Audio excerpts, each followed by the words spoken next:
Hi everyone, this is Ernie Reyna, and this is my Week 8 submission for MPA 585 Political Economy with Dr. Powell. So the purpose of this week's multimedia discussion board is to discuss 5 things I did not know 8 weeks ago, and so let's get into that.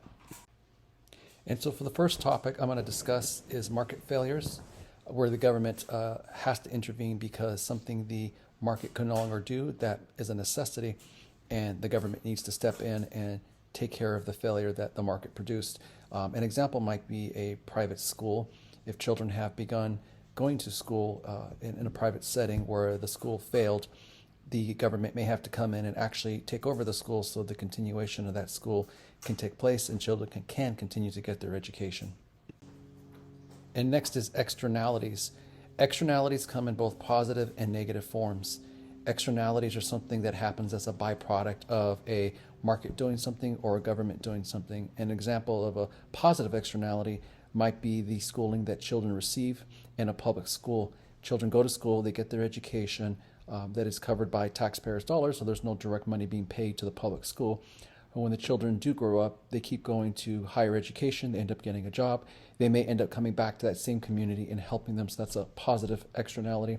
A negative externality might be from a business that creates a successful company and actually provides something for the community. But as a byproduct of that process, it could be a pollution that impacts the environment, either a river or the air or something of that magnitude. So even though they may be producing a positive product, an externality is a negative byproduct that they are producing as well. So those are 2 examples of externalities. And the next concept I want to talk about is free riders. I think of free riders almost as freeloaders because they get the added benefits of using a product or service that they may not necessarily want to pay for.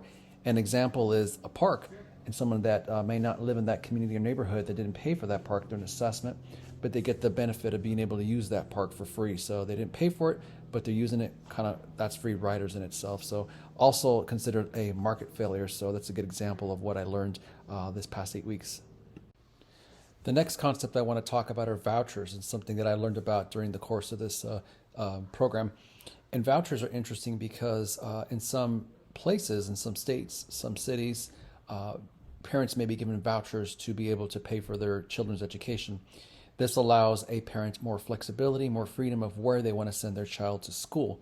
So instead of having the taxpayer dollars go directly to the school and having the parent go to that school and having no choice, the vouchers then serve in lieu of that and allow those parents to take that voucher to a different school district, a different school, whatever the case may be, but it's another way to pay for school. So I thought that was an interesting topic that I learned about.